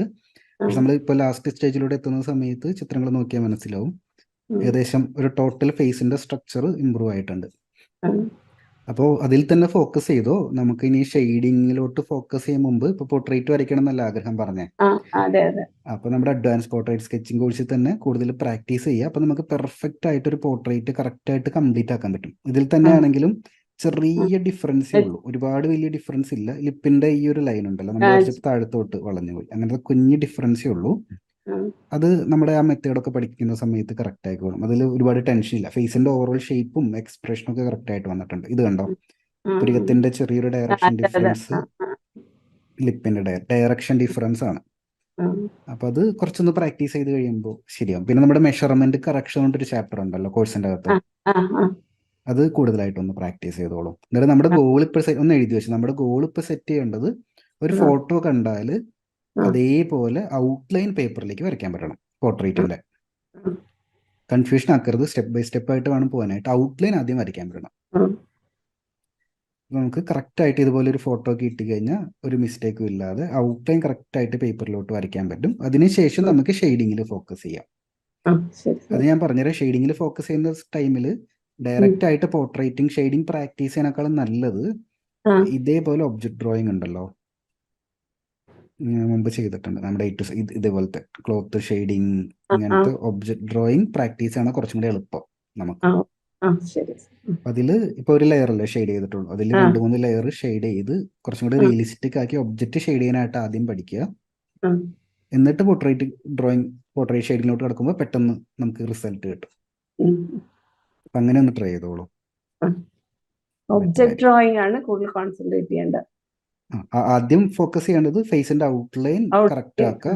ഫേസ് ആ, കട്ട് വരുന്ന രീതിയിൽ ഔട്ട്ലൈൻ അത് നമ്മുടെ പോർട്രേറ്റ് സ്കെച്ചിങ് കോഴ്സ് കംപ്ലീറ്റ് ആകുമ്പോഴേക്കും റെഡി ആവും. അതിൽ നമുക്ക് ആ, വേറെ ഒന്നും പ്രാക്ടീസ് ചെയ്താൽ മാത്രം മതി. ആ, അത് കഴിയുമ്പോൾ നെക്സ്റ്റ് സ്റ്റെപ്പിൽ A to Z pencil drawing course വീണ്ടും എടുക്കുക. അതിൽ പറയുന്ന ഷെയ്ഡിങ്ങിന്റെ ക്ലാസ് ഉണ്ടല്ലോ, ആ, ഇത് ചെയ്ത മെത്തേഡ് എല്ലാം കറക്റ്റാ. 2-3 ലെയറും കൂടി ചെയ്യാനുണ്ട് ഷെയ്ഡിങ്. ആ, കുറച്ചും കൂടി ടൈം എടുത്തിട്ട് നല്ല ആ. റിയൽ ഒബ്ജക്റ്റുകൾ ആ, നോക്കി. എനിക്ക് തോന്നുന്നു ഞാൻ ടൈം എടുക്കുന്ന, എനിക്ക് തീരണം എന്നുള്ള ഇതില് സമയം എടുക്കുന്ന കുറച്ച് അത് അത് അത് എന്താന്ന് വെച്ച് കഴിഞ്ഞാൽ അത് ഒരുപാട് ഞാൻ അത് ക്ലാരിറ്റി വരുത്തി തരാം. ഒരുപാട് സ്റ്റുഡൻസിനുണ്ട് പെട്ടെന്ന് ആ, തീരണം എന്നുള്ളൊരു രീതി. അത് അത് നല്ലതാണ്, അത് മോശം എന്ന് പറയുന്നില്ല. നമ്മൾ പ്രാക്ടീസ് ചെയ്യുന്ന സമയത്ത് അതിന്റെ മെത്തേഡ് എന്താന്ന് വെച്ച് കഴിഞ്ഞാൽ കുറച്ച് ടൈമിന്റെ അകത്ത് കുറേ ചിത്രങ്ങൾ വരും. പോർട്രേറ്റ് പ്രാക്ടീസ് ചെയ്യണമെങ്കിൽ കുറച്ച് ടൈമിന്റെ അകത്ത് കുറേ പോർട്രേറ്റ് വരും. അങ്ങനെ തന്നെയാണ് ചെയ്യേണ്ടത്. പക്ഷെ പ്രാക്ടീസ് കഴിയുമ്പോൾ നമുക്ക് കുറച്ച് നല്ല ചിത്രങ്ങൾ വരയ്ക്കണം. അപ്പം അതിനായിട്ട് 2-3 ദിവസമൊക്കെ എടുത്ത്, ചിലർ മാസങ്ങൾ എടുക്കും, ചിലർ ആ. വർഷങ്ങൾ എടുക്കും, അങ്ങനെയൊക്കെയാണ്. ഇപ്പൊ ഞാൻ 2-3 ദിവസമൊക്കെ ഫേസ്ബുക്കിൽ എടുത്ത് ചിലതൊക്കെ പോസ്റ്റ് ചെയ്ത് കണ്ടപ്പോഴാണ് അത്രയും സമയം എടുക്കുന്നു. എനിക്കാണ് ഒരു ദിവസം ഒരു പടം ഇങ്ങനെ വരച്ച് തീർക്കണം എന്നുള്ള ഒരു ഇതിലാണ് ഞാൻ ചെയ്തു തുടങ്ങി. കുഴപ്പമില്ല, പ്രാക്ടീസിന്റെ ടൈമിൽ അങ്ങനെ ചെയ്യാം. പക്ഷേ ആ, പ്രാക്ടീസ് തീരുമ്പോൾ നമുക്കൊന്ന് റിസൾട്ട് കാണിക്കാനായിട്ട്, ആ, പ്രാക്ടീസ് ചെയ്തുകൊണ്ട് ബെനിഫിറ്റ് ഉണ്ടാവണമെന്ന് അറിയണമല്ലോ. ആ, അപ്പോൾ ആ, കുറച്ചൊന്ന് ടൈം എടുക്കും. ഞാൻ കുറേ സ്റ്റുഡൻസിൻ്റെ അടുത്ത് പറഞ്ഞിട്ടുണ്ട്. അതുകൊണ്ടാണ് കുറേ സ്റ്റുഡൻസിന്റെ വർക്ക് ഇപ്പോൾ പാറ്റേൺ മാറുന്നത്. കുറേ ആ, പേര് 1 മാസം 2 മാസം ടൈം ഒരു ചിത്രത്തിന് വേണ്ടി മാറ്റി വെച്ചിട്ട് വരയ്ക്കാൻ പോകുന്നത്. ആ, അപ്പം അങ്ങനെ ചെയ്യുന്നത് നല്ലതാണ്. അപ്പോൾ ആ. ഷെയ്ഡിങ്ങിലോട്ട് വരുന്ന സമയത്ത് കുറച്ചൊന്ന് പ്രാക്ടീസ് കഴിയുമ്പോൾ നല്ലൊരു റഫറൻസ് പിക്ചർ എടുക്കുക. അതും ഞാൻ കാണിച്ചു അതിൻ്റെ എക്സാമ്പിൾ കാണിച്ചു തരാം. പിൻട്രസ്റ്റിൽ കാണിച്ചു തരാം. കുറച്ചധികം ഷെയ്ഡുള്ള ആ, നല്ലൊരു ചിത്രം ഇതേപോലത്തെ ഒക്കെ ഇത്രയധികം ഷെയ്ഡ് ഡിഫറെന്റ് ടോണുള്ള കോൺട്രാസ്റ്റ് എന്ന് പറയും. ലൈറ്റ് ആൻഡ് ഷാഡോ തമ്മിൽ ഡിഫറൻസ് ഉള്ള കണ്ടോ, ഡാർക്ക് നല്ല ഡാർക്ക് ആയിരിക്കും, ലൈറ്റ് നല്ല ലൈറ്റ് ആയിരിക്കും. അങ്ങനത്തെ ചിത്രങ്ങൾ എടുത്തിട്ട് അത് ഇത് ഒരു ദിവസം കൊണ്ട് തീരില്ല, ഒറ്റ സിറ്റിങ്ങിൽ തീരില്ല. ഒരാഴ്ചയോ 2 ആഴ്ചയോ ഇഷ്ടമുള്ള പോലെ ടൈം എടുക്കാം. ഇതേപോലെ തന്നെ ഷെയ്ഡ് ചെയ്ത് കംപ്ലീറ്റ് ആക്കാനായിട്ട് നോക്കാം. അപ്പം നമ്മൾ പഠിച്ചൊക്കെ ഇംപ്ലിമെന്റ് ചെയ്യാൻ പറ്റും. പഠിച്ച ആ, എല്ലാ മെത്തേഡും ഇതിൻ്റെ അകത്ത് നമുക്ക് ഇംപ്ലിമെന്റ് ചെയ്യാൻ പറ്റും. എന്നിട്ട് കംപ്ലീറ്റ് ആകുമ്പോൾ നമുക്ക് നല്ല സാറ്റിസ്ഫാക്ഷൻ, നല്ല കോൺഫിഡൻസും കിട്ടും. ആ, ശരി. എന്നിട്ട് പോർട്രേറ്റ് ഷെയ്ഡിങ്ങിലോട്ട് പോവുകയാണെങ്കിൽ പെട്ടെന്ന് ഈസി ആയിട്ട് തീരും. കാരണം ഓൾറെഡി നമ്മൾ ഔട്ട്ലൈൻ കറക്റ്റ് ആയിട്ട് സ്കെച്ച് ഇടാൻ പഠിച്ചു. പിന്നെ ഉം, ഇതേപോലത്തെ അനിമൽസും ഇഷ്ടമുള്ള ടോപ്പിക് കേട്ടോ, ഒബ്ജക്ട് ഡ്രോയിങ് ആണെങ്കിൽ ഇഷ്ടമെങ്കിൽ അത്, ബേർഡ് ആണെങ്കിൽ ഇഷ്ടമെങ്കിൽ അത്, അനിമൽ ആണെങ്കിൽ ഇഷ്ടമെങ്കിൽ അത് ഉം, ആദ്യം സിമ്പിളായിട്ട് നല്ല നീറ്റായിട്ട് കംപ്ലീറ്റ് ആകാം. എന്നിട്ട് ഉം, പോർട്രേറ്റിലോട്ട് മാറിക്കോളും. നമുക്ക് കുറച്ചും കൂടി ബെറ്റർ റിസൾട്ട് കിട്ടും. ആ, റിയലിസ്റ്റിക് ഡ്രോയിങ് സെർച്ച് ചെയ്ത് കഴിഞ്ഞാൽ നമുക്ക് കിട്ടും. ഇതൊക്കെ നല്ലൊരു എക്സാമ്പിളാണ്. ഇത് നോക്കി ഇതിൻ്റെ അകത്ത് നമ്മൾ പഠിച്ച മെത്തേഡ് മാത്രമേ ഉള്ളൂ. ഇതിൻ്റെ അകത്ത് വേറെ ഒന്നുമില്ല. പാരലൽ ഹാച്ചിങ് ആണ്. ആ, ഇൻഡെന്റിങ് ചിലപ്പോൾ ഹെയറിൻ്റെ അവിടെ ചെയ്തിട്ട്, ഇതിൽ ഇൻഡെന്റിങ് ചെയ്തിട്ടില്ല കേട്ടോ. പാരലൽ ഉം, ഹാച്ചിങ് മാത്രമേ ഉള്ളൂ. പഠിച്ച മെത്തേഡ് തന്നെയാണ്. പിന്നെ ഉം. ടൂൾസ് എന്തൊക്കെ യൂസ് ചെയ്യുന്നപ്പോൾ? ഞാൻ മറ്റേ പെൻസിലെല്ലാം 10B, HB, 8B, 4B, 6B, അങ്ങനെ HB. പിന്നെ ഇത് ഇയർബഡ്സ് വെക്കും. Earbuds വെച്ചിട്ട് സ്മഡ്ജ് ചെയ്യാനല്ലേ? വാങ്ങിച്ചു. ഓക്കെ. ടൂൾസ് അപ്ഗ്രേഡ് ചെയ്യണ്ട, ടൂൾസ് സെയിം തന്നെ യൂസ് ചെയ്തു. ഉം, എന്നിട്ട് ഉം, പെയിന്റിങ്ങും സ്റ്റോപ്പ് ചെയ്യരുത്. നമ്മൾ ഡ്രോയിങ് ചെയ്യുന്ന സമയത്ത് പെയിന്റിങ് നിർത്തി കഴിഞ്ഞാൽ എന്താ പ്രശ്നം എന്ന് വെച്ച് കഴിഞ്ഞാൽ കുറേ ഉം, നാൾ കഴിഞ്ഞ് വീണ്ടും പെയിന്റിങ് റീസ്റ്റാർട്ട് ചെയ്യുമ്പോൾ സ്റ്റാർട്ടിങ് ട്രബിൾ ഉണ്ടാവും. ഉം. അപ്പോൾ പെയിന്റിങ് ഇഷ്ടമുള്ളവർ എപ്പോഴെങ്കിലുമൊക്കെ ഇടയിൽ കൂടെ ഒരു പെയിന്റിങ്ങിലും ചെയ്യണം എന്ന് പറയാറുള്ളൂ. അപ്പോൾ ഞാനാണെങ്കിലും ഞാൻ കൂടുതൽ ഡ്രോയിങ് ആണ് ചെയ്യാറുള്ളത്. പക്ഷേ ഇടയ്ക്കൊരു ബ്രേക്ക് എടുത്ത് ഞാൻ പെയിന്റിങ് ചെയ്യും, അല്ലെങ്കിൽ കയ്യിൽ നിന്ന് പോകും. അത് ഭയങ്കര ഇമ്പോർട്ടൻ്റ് ആയിട്ട് ആണല്ലോ. ശ്രദ്ധിക്കേണ്ട കാര്യം. എനിക്ക് ഇവിടെ സാറിന്റെ ക്ലാസ് തുടങ്ങിയിട്ട് ഞാൻ ഒന്നുപോലെ ഇവിടെ വെച്ചിരുന്നു എടുത്തിട്ട്, എന്നിട്ട് പിന്നെ അതൊക്കെ മടക്കി റോൾ ചെയ്ത് വെച്ച്, ക്യാൻവാസ് ഒക്കെ മടക്കി വെച്ച് പകുതിയാക്കിയ ഒരു പിക്ചർ ഉണ്ടായിരുന്നു. അത് ചെയ്യണം എന്ന് വിചാരിച്ചു, പിന്നെയും വേണ്ട. എനിക്ക് ലാൻഡ്സ്കേപ്പ് കുറച്ച് ചെയ്യുമ്പോൾ ബുദ്ധിമുട്ടാണ്, പെയിന്റിങ്. മറ്റേതൊക്കെയാണ് കുറച്ചൊക്കെ ഇതാണ്. ലാൻഡ്സ്കേപ്പ് കുറച്ചും കൂടെ കോൺസെൻട്രേറ്റ് ചെയ്ത് ചെയ്യണം എന്ന് വെച്ചിട്ട് ട്രൈ ചെയ്ത് തുടങ്ങി. പിന്നെ അതിനെ മടക്കി വെച്ചു. സാറിന്റെ ക്ലാസ് ആയപ്പോൾ അതിലൊരു ഇൻട്രസ്റ്റ് കയറിയപ്പോൾ മറ്റൊക്കെ ഞാൻ വിട്ടു. അപ്പൊ ഇനി അത് ചെയ്യാം, അതെടുത്ത് ടെൻഷൻ ഒന്നും, ക്ലാസ് കംപ്ലീറ്റ് ആക്കാൻ ധൃതി പിടിക്കണ്ട. ലൈഫ് ടൈം ആക്സസ് ഉള്ള ക്ലാസ് ആണ്. ആ, അപ്പോൾ ധൃതി ഒന്നും പിടിക്കണ്ട. പെയിന്റിങ് ചെയ്യേണ്ട കാര്യം ഒരു ടിപ്പ് പറഞ്ഞുതരാം. ആ, അപ്പോൾ മടക്കി വെച്ച പെയിന്റിങ് ഓപ്പൺ ആക്കിയിട്ട് എവിടെയെങ്കിലും എടുത്തു വെക്കുക. നമ്മൾ കാണുന്ന സ്ഥലത്ത് എടുത്തു വെക്കുക. പെയിന്റിങ്ങിന്റെ ഇപ്പൊ കണ്ട എൻ്റെ ടേബിളിന് മുകളിൽ ടൂൾ ഇരിക്കുന്നുണ്ട് പെയിന്റിങ്ങിന്റെ. ആ പേപ്പർ ഇവിടെ ഇരിക്കുന്നുണ്ട്, ബ്രഷ് ഇവിടെ ഇരിക്കുന്നുണ്ട്. കാരണം എന്താന്ന് വെച്ച് കഴിഞ്ഞാൽ എനിക്കത് കാണുമ്പോൾ ഇടയ്ക്ക് ചെയ്യാൻ തോന്നും, അതങ്ങനെ ചെയ്യാൻ തോന്നണം. മടക്കി ഉം. വെച്ചെടുത്ത് കഴിഞ്ഞാൽ നമുക്ക് ചെയ്യാൻ തോന്നില്ല. അപ്പോൾ കണ്ണിനൊക്കെ ഒരുപാട് സ്ട്രെയിൻ വരുന്ന സമയത്ത് നമുക്ക് ഈ പറഞ്ഞ പോലെ പെൻസിൽ ഡ്രോയിങ് എന്ന് പറയുന്നത് ഒത്തിരി സ്ട്രെയിൻ ഉള്ള പരിപാടിയാണ്. അപ്പോൾ ഒരുപാട് സ്ട്രെയിൻ തോന്നുകയാണെങ്കിൽ ഒന്ന് ബ്രേക്ക് എടുത്ത് പെയിന്റിങ് ചെയ്യുകയാണെങ്കിൽ നല്ലതായിരിക്കും. പെയിന്റിങ് കിട്ടിയാലായിരുന്നു കേട്ടോ, ഇമ്പോർട്ടൻ്റ് ആണ്. ഉം. വേറെ എന്തെങ്കിലും ഡൗട്ട് എല്ലാം ചോദിക്കാനുണ്ടോ എൻ്റെ അടുത്ത്? വേറെ ഈ ഷെയ്ഡിങ്ങിന്റെ മാത്രമാണ് ഇമ്പ്രൂവ്. അത് സാറ് പറഞ്ഞത് ഇങ്ങനത്തെ പടം എടുത്ത് റിയലിസ്റ്റിക് ഫോട്ടോസ് എടുത്ത് ചെയ്ത് തുടങ്ങാം. പിന്നെ വേറെ സത്യം പറഞ്ഞാൽ എനിക്ക് അറിഞ്ഞുകൂടാഞ്ഞിട്ടാണോ അല്ലേ അത് സംശയമായിട്ടൊന്നുമില്ല.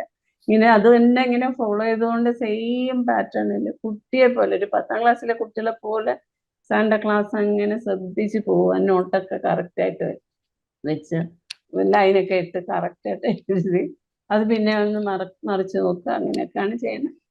അതുകൊണ്ട് എനിക്ക് അറിഞ്ഞുകൂടാഞ്ഞിട്ടാണോ അധികം വലിയ സംശയമില്ല. സാറ് പറയണ പോലെ അങ്ങ് ചെയ്തു പോകുന്ന അത്രേ ഉള്ളൂ. കറക്റ്റ് ട്രാക്കിലാണ്. അതായത് എൻ്റെ കോഴ്സ് ഡെവലപ്പ് ചെയ്തിരിക്കുന്നത് സ്റ്റാർട്ട് ടു എൻഡ് കൃത്യമായിട്ടുള്ള സിസ്റ്റത്തിലൂടെ ഡെവലപ്പ് ചെയ്തിരിക്കുന്നത്. അപ്പം നമുക്ക് യാതൊരു ഡയറക്ഷൻ ഇല്ലെങ്കിലും ഞാൻ ഡയറക്റ്റ് ചെയ്യും. ഇപ്പോൾ ഈ 1:1 വെച്ചിരിക്കുന്നത് ഡയറക്റ്റ് ചെയ്യാൻ വേണ്ടിയിട്ടാണ്. ഇപ്പോൾ ഈ 1:1 ഇല്ലെങ്കിൽ ആലോചിച്ച് നോക്കി, നമ്മൾ സ്റ്റക്ക് ആവും. നമ്മൾ ചിലപ്പോൾ റെഫറൻസ് പിക്ചർ അപ്ഗ്രേഡ് ചെയ്യാൻ മറന്നു, സെയിം പിക്ചർ തന്നെ, സെയിം കാർട്ടൂൺ പോലത്തെ പിക്ചർ തന്നെ റിപ്പീറ്റഡ്ലി വരച്ചോണ്ടിരുന്നു കഴിഞ്ഞാൽ നമുക്ക് റിസൾട്ട് വരില്ല. അത് ശരിയാണ് സാർ. ഓരോ സ്റ്റേജിലും മാറി മാറി നമ്മുടെ ലെവല് കൂട്ടാനനുസരിച്ചിട്ട് സാർ അത് തരുന്നുണ്ട്. എനിക്ക് ഈ പടങ്ങൾ തന്നെ മറ്റേ ഫിലിം ആക്ടേഴ്സിന്റെ തന്നെ എനിക്ക് ആദ്യം ഭയങ്കര ക്രേസ്, അവരെ വരയ്ക്കും. പക്ഷെ ആ ഒരു എത്താൻ വേണ്ടി കുറെ ഇതിൽ വന്നിട്ട് അവിടെ എത്തിയപ്പോ ഒരു സന്തോഷമായി. അപ്പൊ ഇത് ശരിക്കും കറക്റ്റ് ട്രാക്കാണ്. ഇതുപോലെ ആർക്കും ചെയ്യാൻ പറ്റില്ല എന്ന് എനിക്ക് തോന്നുന്നു. എങ്ങനെയുണ്ട് ബാക്കി ഗ്രൂപ്പിലെ മെമ്പേഴ്സിന്റെ സപ്പോർട്ടൊക്കെ എങ്ങനെയുണ്ട് ചിത്രങ്ങൾ വരച്ചിടുമ്പോൾ? എല്ലാവരും നല്ലതായിട്ട് സപ്പോർട്ട് ചെയ്യുന്നുണ്ട്. ചിലർ നല്ല സജഷൻസ് ഒക്കെ പറയുന്നുണ്ട്. ഈ സാറ് പറഞ്ഞല്ലേ ഷേപ്പ് ശരിയായില്ല, കണ്ണ് ശരിയായില്ല, അങ്ങനെയൊക്കെ പറഞ്ഞ് സജസ്റ്റ് ചെയ്യുന്നുണ്ട്. ചിലർ പറയുന്നത് ഇനി 60% ഒക്കെ ആകുമ്പോൾ അല്ലാതെ ഒബ്ജക്റ്റ് നോക്കി വരച്ചു നോക്കൂ എന്നൊക്കെ കമന്റ് ചെയ്യുന്നു. നല്ല സജഷൻസ് വരുന്നുണ്ട്. പിന്നെ ഓവറോൾ എല്ലാവരും നല്ലതായിട്ടുണ്ടെന്ന് പറഞ്ഞിട്ട് തന്നെ തരും. ചിലർ ഇങ്ങനെ സജസ്റ്റ് ചെയ്യുമ്പോൾ കുറച്ചുകൂടെ ഹാപ്പിയാവും. നമുക്ക് അറിഞ്ഞൂടാത്ത ചപ്പോഴായിരിക്കും ശരിയാണ് കണ്ണ് ശരിയല്ല അവര് ആ കമന്റ് കാണുമ്പോഴാണ് ഞാൻ ഒന്നുകൂടെ അത് ശ്രദ്ധിച്ചു നോക്കണം. അപ്പൊ നമുക്ക് അത്രയ്ക്കൊന്നും പോയിന്റ് ഔട്ട് ചെയ്യാൻ പറ്റില്ല. വരച്ചു ഞാൻ അങ്ങ് പോസ്റ്റ് ചെയ്യുന്നതാണ്. അപ്പൊ ഇങ്ങനെ പറയുമ്പോ ആ സജഷൻ എനിക്ക് ഇഷ്ടം. പക്ഷെ എനിക്ക് വേറൊരാൾക്ക് അത്രയ്ക്ക് പറയാനുള്ള ഒരു ഇതിലായിട്ട് ഞാൻ ആയിട്ടില്ല എന്ന് തോന്നുന്നു. ഇങ്ങനെ അത് കമ്മ്യൂണിറ്റി സപ്പോർട്ട് എന്ന് പറഞ്ഞാൽ അതിൻ്റെ അകത്ത് എല്ലാ തരത്തിലുള്ള ആൾക്കാരുണ്ടാവും. നമ്മുടെ സപ്പോർട്ട് മാത്രം ചെയ്യുന്ന ആൾക്കാരുണ്ടാവും, ഈ പറഞ്ഞ പോലെ മിസ്റ്റേക്ക് തിരുത്തി തരുന്ന ആൾക്കാരുണ്ടാവും, മിസ്റ്റേക്ക് മാത്രം പറയുന്ന ആൾക്കാരുണ്ടാവും, കമന്റ് മാത്രം ചെയ്യുന്ന, ലൈക്ക് മാത്രം ചെയ്യുന്ന. അപ്പൊ അതാണ് ഈ സിസ്റ്റം. അതായത് എല്ലാ തരത്തിലുള്ള ആൾക്കാരും വേണം. അപ്പോൾ മിസ്റ്റേക്ക് മാത്രം പറയുന്ന ആൾക്കാരാണെങ്കിൽ കുഴപ്പം പ്രശ്നമാവും അവിടെ. പക്ഷെ അത് സപ്പോർട്ട് ചെയ്യുന്ന എന്നെ ആൾക്കാരുണ്ട്. പോലുള്ള ആളാണ് ഭയങ്കര ഒരു വിഷമമാണല്ലോ. അങ്ങനെ അല്ല പറയുന്നത്. അങ്ങനെ എനിക്ക് ആരെയും ഫീൽ ചെയ്തിട്ടില്ല അതുവരെ. എല്ലാരും നല്ല അഭിപ്രായമൊക്കെ പറയും. സജഷൻ തരുന്ന ഭയങ്കര ഫസൽ റഹ്മാൻ എന്നൊക്കെ പറയുന്ന അവരൊക്കെ പെർഫെക്റ്റ് ആയിട്ട് വരയ്ക്കുന്ന ആളാണ് എന്റെ കണ്ണിൽ നോക്കുമ്പോ. പുള്ളിയൊക്കെ ഇമ്പ്രൂവ് ചെയ്യുന്നുണ്ടെന്നൊക്കെ ഒരു കമന്റ് ഒക്കെ ഇട്ടാൽ ഞാൻ വലിയ ഹാപ്പിയാണ്. ചിലർക്ക് ഈ പറഞ്ഞതിന്റെ തെറ്റുന്ന ഭാഗം പറഞ്ഞ് പോയിന്റ് ഔട്ട് ചെയ്യും. അതും വളരെ നല്ലതായിട്ട് എനിക്ക് തോന്നിയിട്ടുണ്ട്. നമുക്കത് മനസ്സിലാക്കാൻ പറ്റില്ല. അടുത്ത പ്രാവശ്യം വരയ്ക്കുമ്പോ കണ്ണിന്റെ പൊസിഷൻ നോക്കണം എന്ന് ശ്രദ്ധിക്കും. ചുണ്ടിന്റെ ഇത് എന്നൊക്കെ പറഞ്ഞിട്ട് എല്ലാരും സപ്പോർട്ടീവായിട്ട് തോന്നുന്നു. നെഗറ്റീവായിട്ടൊന്നും എനിക്ക് ഒരിക്കലും തോന്നിയിട്ടില്ല. വീക്കിലി മീറ്റിംഗ് എങ്ങനെയുണ്ട് അതിന്റെ ഒരു എക്സ്പീരിയൻസ്? വീക്കിലി മീറ്റിംഗ് എനിക്ക് മിസ് ചെയ്യുന്നത് ഇഷ്ടമേ ഇല്ല സാറേ. എനിക്ക് 1-2 പ്രാവശ്യം ഒരിക്കൽ ഒരു ഫംഗ്ഷന് വേണ്ടി തൃശ്ശൂർ പോകേണ്ടി വന്നു. അങ്ങനെയൊക്കെ 2 ദിവസമൊക്കെയാണ് ഞാൻ മിസ് ചെയ്തിട്ടുള്ളത്. എനിക്ക് വളരെ ഇഷ്ടമാണ്. ഒന്നിലെ കേട്ടോണ്ടിരിക്കാൻ തന്നെ ഇഷ്ടമാണ്. സാറിന്റെ ആ ഒരു മോട്ടിവേഷൻ കിട്ടുന്ന, അതുപോലെ ഓരോ സ്റ്റെപ്പ് എല്ലാം പറഞ്ഞു തരുന്നുണ്ടല്ലോ. പിന്നെ മറ്റുള്ളവരുമായിട്ട് ഇന്ററാക്ട് ചെയ്യുമ്പോൾ അത് നമുക്ക് ചിലപ്പോൾ അതിൽ നിന്ന് നമുക്കൊരു പോയിന്റ് കിട്ടുമായിരിക്കും. വേറെ നമ്മൾ അറിയാത്തത് അവർ ചോദിക്കുമ്പോൾ നമുക്ക് അത് മനസ്സിലാവും. അതുകൊണ്ട് വീക്ക്ലി മീറ്റിംഗ് ഞാൻ മിസ് ചെയ്യാറേ ഇല്ല. എങ്ങനെയെങ്കിലും അത് ആകെ 2 ക്ലാസ്സാണ് എനിക്ക് പോയത്. കറക്റ്റായിട്ട് വരും. കൂടെ സാറ് വരയ്ക്കുന്ന ഭയങ്കര ഇൻട്രസ്റ്റ് ആണ്. അതുപോലെ നോക്കി അപ്പൊ തന്നെ ഞാൻ അതങ്ങ് പോസ്റ്റ് ചെയ്യുകയും ചെയ്യും. അപ്പൊ കൂടെ വരച്ചിട്ട് അത്രയ്ക്ക് എനിക്ക് അതൊക്കെ ഭയങ്കര ഇഷ്ടമാണ്. പിന്നെ ഈ പറയുന്ന ഓരോ മോട്ടിവേഷൻ എന്ന് പറയുന്നത് വളരെ ബെസ്റ്റ്. എന്നെ പോലെ കുറച്ച് ഇൻട്രോവേർട്ട് ആൾക്കാര്, പിന്നെ കോൺഫിഡൻസ് കുറഞ്ഞ ആൾക്കാർക്കൊക്കെ വളരെ ഹെൽപ്ഫുൾ ആണ് സാറിന്റെ ക്ലാസ്, മോട്ടിവേഷൻ ക്ലാസ്. ചിത്രം വരയ്ക്കുന്നതിൽ ഞാൻ ഇൻട്രോവേർട്ട് ആണ്. അപ്പൊ ചിത്രം വരയ്ക്കുന്നതിൽ സ്റ്റാർട്ടിങ്ങിൽ ഒരുപാട് പേര് ഇൻട്രോവേർട്ട് ആണ്. കാരണം ഇൻട്രോവേർട്ട് ആയ മാത്രമേ നമുക്കൊരു സ്ഥലത്ത് കുറെ നേരം ഇരിക്കാനും ആരടുത്തും മിണ്ടാതിരുന്ന് റിലാക്സ് ആയിട്ട് വരയ്ക്കാൻ സാധിക്കില്ല എന്നാണ് വേറെ സത്യം. പക്ഷെ പ്രശ്നം എന്താണെന്ന് വെച്ച് കഴിഞ്ഞാൽ അതിന്റെ ഭയങ്കര അറ്റത്തോട്ട് പോയി കഴിഞ്ഞാൽ നമുക്ക് ഈ സോഷ്യൽ കണക്ഷൻ ഒക്കെ വിട്ടുപോയിട്ട് നമ്മുടെ ചിത്രത്തിനെ കുറിച്ച് ശരിക്കും നമ്മൾ ഇപ്പോഴത്തെ കാലഘട്ടത്തിൽ നമ്മുടെ ചിത്രത്തിനെ കുറിച്ച് നമുക്ക് സംസാരിക്കാൻ പറ്റണം. അതാണ് മെയിൻ കാര്യം. എന്നാൽ മാത്രമേ നമുക്കൊരു വിസിബിലിറ്റി കിട്ടുള്ളൂ. നമുക്ക് സോഷ്യൽ മീഡിയയിൽ പോസ്റ്റ് ചെയ്യാൻ പറ്റണം. അപ്പൊ ഞാൻ ഈ കോഴ്സ് ക്രിയേറ്റ് ചെയ്ത സമയത്ത് എൻ്റെ ആദ്യത്തെ ഗോൾ ഇതായിരുന്നു. ആരൊക്കെ എൻ്റെ ക്ലാസ്സിൽ ഇൻട്രോവേർട്ട് അവരെ കൊണ്ടൊക്കെ ഞാൻ സംസാരിപ്പിക്കും. അതുകൊണ്ടാണ് നമ്മൾ വീക്കിലി മീറ്റിംഗിൽ ഇൻവൈറ്റ് ചെയ്യുന്നത്. ഇപ്പൊ 1-to-1 ആയിട്ട് എൻ്റെ അടുത്ത് ധൈര്യമായിട്ട് സംസാരിക്കുന്നില്ലേ. അപ്പൊ എന്തായാലും ആ ഒരു ലെവലിൽ എത്തിയതിൽ ഒരുപാട് സന്തോഷം. എനിക്ക് നെക്സ്റ്റ് ചോദിക്കാനുള്ളത്, നമുക്ക് ഞാൻ ഇപ്പോൾ 1-to-1 ഇരിക്കുന്ന എല്ലാ സ്റ്റുഡൻസിന്റെയും അടുത്ത ഒരു വർഷത്തെ ഗോൾ ഞാൻ നോട്ട് ചെയ്ത് വെക്കുന്നുണ്ട്. ഇപ്പൊ ഗോൾ ഉണ്ടെങ്കിൽ കുറച്ചും കൂടി എളുപ്പത്തിൽ നമുക്ക് വർക്ക് ചെയ്ത് പോകാനായിട്ട് പറ്റും. 2 ചോദ്യങ്ങളാണ്. ഒന്നാമത്തെ ചോദ്യം, അടുത്തൊരു വർഷം, അടുത്തൊരു 12 മാസം എന്തെങ്കിലും ആർട്ടിൽ എന്തെങ്കിലും ഗോൾ സെറ്റ് ചെയ്തിട്ടുണ്ടോ? എക്സാമ്പിൾ പറഞ്ഞുതരാം. ഇപ്പോൾ ഞാൻ കുറച്ച് സ്റ്റുഡൻസ് കഴിഞ്ഞതിൽ പറഞ്ഞ കുറച്ച് സ്റ്റുഡൻസ് പറഞ്ഞ എക്സാമ്പിൾ ഞാൻ പറഞ്ഞുതരാം കേട്ടോ. ഒരു സ്റ്റുഡന്റ് ആദ്യം പറഞ്ഞത് ഹൈപ്പർ റിയലിസ്റ്റിക് ഡ്രോയിങ് ചെയ്യണം എന്ന് പറഞ്ഞിട്ടുണ്ട് ഒരാൾ. ഒരു എക്സിബിഷൻ ചെയ്യണം എന്ന് പറഞ്ഞിട്ടുണ്ട് ഒരാൾ. പിന്നെ ഒരാൾ പറഞ്ഞിട്ടുണ്ട് ചെറിയൊരു ആർട്ട് സ്കൂൾ സ്റ്റാർട്ട് ചെയ്യണം എന്ന് പറഞ്ഞിട്ടുണ്ട്. പിന്നെ ഒരാൾ പറഞ്ഞത് 3 ക്യാൻവാസ് പെയിന്റിങ് ചെയ്യണം എന്ന് പറഞ്ഞിട്ടുണ്ട്. പിന്നെ ഒരാൾ പറഞ്ഞത് വീണ്ടും ആർട്ട് സ്കൂൾ സ്റ്റാർട്ട് ചെയ്യണം എന്ന് പറഞ്ഞിട്ടുണ്ട്. പിന്നെ ഒരാൾ പറഞ്ഞത് റിയലിസ്റ്റിക് ഡ്രോയിങ് പോർട്രേറ്റ് കംപ്ലീറ്റ് ആക്കണം, ഫാമിലി ഡ്രോയിങ് കംപ്ലീറ്റ് ആക്കണം എന്നൊക്കെ പറഞ്ഞിട്ടുണ്ട്. അപ്പോൾ പെട്ടെന്ന് പെട്ടെന്ന് മനസ്സിൽ വരുന്ന ഒരു ഗോൾ എന്തായിരിക്കും? അടുത്തൊരു വർഷം നമ്മുടെ അടുത്തുണ്ട്, ആർട്ട് നമ്മൾ പഠിക്കുകയാണ്, ക്ലാസ് നമ്മുടെ ഒപ്പം ഉണ്ടായിരിക്കും, സ്റ്റുഡൻസും എല്ലാവരും നമ്മുടെ ഒപ്പം ഉണ്ട്. ഈ ഒരു സപ്പോർട്ട് വെച്ചിട്ട് അടുത്തൊരു വർഷം അച്ചീവ് ചെയ്യാൻ ആഗ്രഹിക്കുന്ന ഒരു സ്വപ്നം എന്താണ്? എനിക്ക് പറഞ്ഞ ഫാമിലി മെമ്പേഴ്സിന്റെ എല്ലാം പോർട്രേറ്റ് വരയ്ക്കണം. എത്ര ഫാമിലി മെമ്പേഴ്സ് ഉണ്ട്? ഞാൻ നോട്ട് ചെയ്ത് വെക്കാം. ഹസ്ബൻഡ്, 2 മക്കൾ, ആൺകുട്ടികള്, 3 പേരക്കുട്ടികൾ. പേരക്കുട്ടികൾക്ക് എത്ര വയസ്സുണ്ട്? മൂത്ത ആൾക്ക് 8 വയസ്സ്, മറ്റേ ആൾക്ക് 5 വയസ്സ്, കുഞ്ഞാൾക്ക് 3 വയസ്സ്. 3 പേര്. പിന്നെ ഡോട്ടർ ഇൻ ലോസിന്റെ വരയ്ക്കാം. അവരുടെ എനിക്ക് അതും വരയ്ക്കണം എന്ന് ആഗ്രഹമുണ്ട്. അപ്പൊ ഞാനിവിടെ നോട്ട് ചെയ്ത് വെക്കുന്നത്, നമുക്കൊരു ഗോളായിട്ട് തന്നെ സെറ്റ് ചെയ്തോ, ഒരു ഫാമിലി മെമ്പേഴ്സിന്റെ പോർട്രേറ്റ്.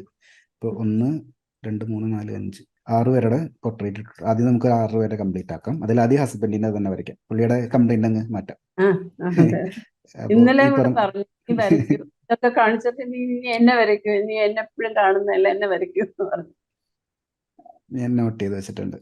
ഇതൊരു ചലഞ്ചാണ് കേട്ടോ. അപ്പം ഒരു വർഷം എനിക്ക് തരുന്ന ഒരു കമ്മിറ്റ്മെന്റ് ആണ്. ഇപ്പൊ ഞാൻ മോണിറ്റർ ചെയ്യുന്നുണ്ടായിരിക്കും ഇതൊക്കെ വരയ്ക്കുന്നുണ്ടോന്ന്. ഇത് സ്റ്റാർട്ട് ചെയ്യുമ്പോൾ എൻ്റെ അടുത്തൊന്ന് പറയണം, വാട്സാപ്പിൽ പറയണം ഞാനിത് സ്റ്റാർട്ട് ചെയ്യുന്നുണ്ട്. എപ്പോഴാന്ന് വെച്ചാൽ ഇത് കോൺഫിഡൻസ് കിട്ടുമ്പോൾ ഇപ്പൊ തന്നെ സ്റ്റാർട്ട് ചെയ്യണമെന്നില്ല. നേരത്തെ പറഞ്ഞ പോലെ സ്റ്റെപ്പ് ബൈ സ്റ്റെപ്പ് ആയിട്ട് പോർട്രേറ്റ് പ്രാക്ടീസ് ചെയ്ത് ഷെയ്ഡിങ് പ്രാക്ടീസ് ചെയ്ത് എനിക്ക് തോന്നുന്നു ഒരു സമയത്ത് തോന്നും എനിക്ക് വരയ്ക്കാൻ കോൺഫിഡൻ്റ് ആയെന്ന് തോന്നുന്ന സമയത്ത് സ്റ്റാർട്ട് ചെയ്യുന്ന ടൈമിൽ എൻ്റെ അടുത്ത് പറയാം. അപ്പൊ ഞാൻ വീക്കിലി മീറ്റിനോട് വരുന്ന സമയത്ത് ഞാൻ ചോദിക്കാം, വർക്കൊക്കെ കാണിക്കാൻ പറയാം, എൻ്റെ ഫീഡ്ബാക്ക് ഞാൻ തരാം. യെസ്. വേറെ എന്താണ്? ഇപ്പൊ നമ്മുടെ ഓൺലൈൻ ക്ലാസ്സിൽ ഒരുപാട് പുതിയ സ്റ്റുഡൻസ് ജോയിൻ ചെയ്യാനായിട്ട്, പുതിയ സ്റ്റുഡൻസ് എന്ന് പറയുന്നത് ഇപ്പൊ പുറമേ നിന്ന് ഒരുപാട് പേര് വരുന്നുണ്ട്. ഇപ്പോൾ ജോയിൻ ചെയ്യാനായിട്ട് വരുന്ന പുതിയൊരാളുടെ അടുത്ത് എന്താ പറയാനുള്ള? ഇപ്പോൾ ഓൾറെഡി പഠിക്കുന്ന ഒരാളാണല്ലോ, എന്തൊക്കെ സജഷൻസ് കൊടുക്കാനുള്ള, എന്തൊക്കെയാ പറയാനുള്ള? ഏറ്റവും ആദ്യമായിട്ട് ഇത് തന്നെ സാറിനെ തന്നെ സെലക്ട് ചെയ്യുമെന്നാണ് ഞാൻ പറയുന്നത്. ഒന്നാമത് ഫസ്റ്റ് സ്റ്റാർട്ടിങ് തൊട്ട് സാറ് നഴ്സറി LKG തൊട്ട് അങ്ങ് പോസ്റ്റ് ഗ്രാജുവേഷൻ വരെയുള്ള ലെവലിൽ സാറിന്റെ ക്ലാസ് പോകുന്നുണ്ട്. ഗ്രാജുവൽ സ്റ്റെപ്പിൽ നമുക്ക് വളരെയധികം ഇമ്പ്രൂവ് ചെയ്യാൻ പറ്റും. എല്ലാ സ്കില്ലും, ഔട്ട്ലൈൻ വരച്ച് തുടങ്ങുന്ന തൊട്ട് ഷെയ്ഡിങ്ങിൻ്റെയും എല്ലാ ലെവലിലും നമ്മൾ ഏറ്റവും ഹയസ്റ്റ് ലെവലിൽ പോകാൻ, പ്രത്യേകിച്ച് കുറച്ച്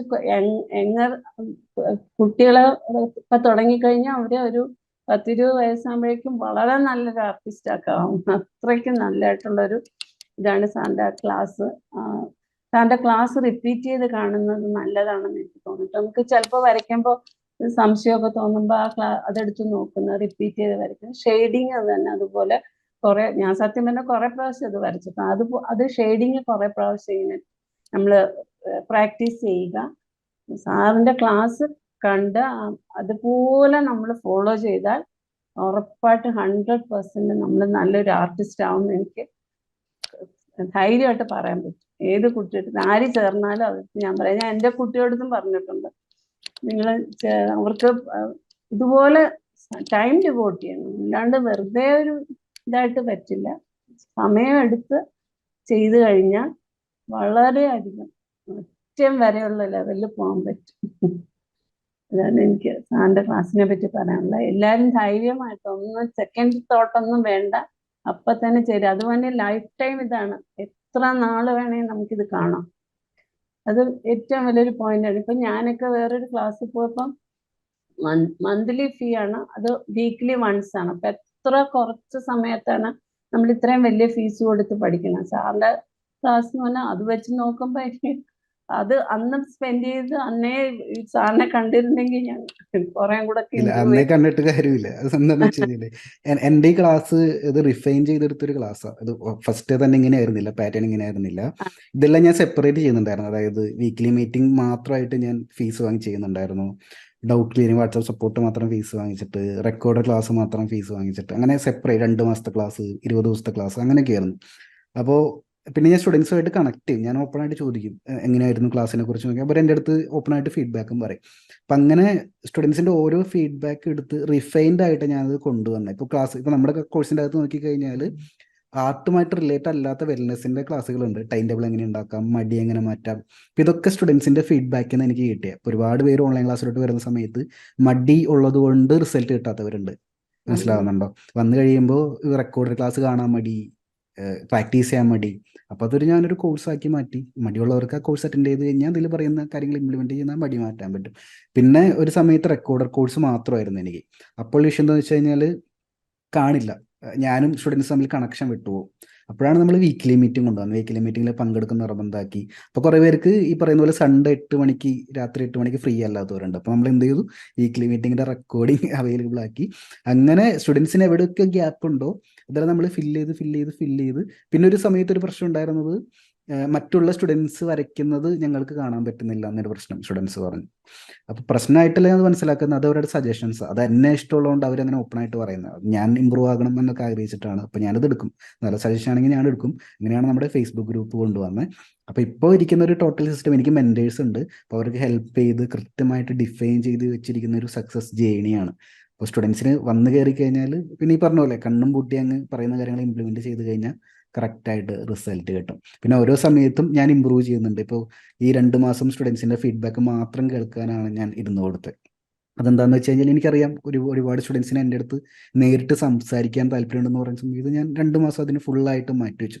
പക്ഷെ എന്നെ അത്ഭുതപ്പെടുത്തിയൊരു കാര്യം എന്താണെന്ന് വെച്ച് കഴിഞ്ഞാൽ, ഇപ്പോൾ ഒരു വീക്കിലി മീറ്റിങ്ങിൽ ശരിക്കും ഒരു 10-15 സ്റ്റുഡൻസോ ആയിരിക്കും ഞാനുമായിട്ട് സംസാരിക്കുന്നുണ്ടായിരിക്കുക.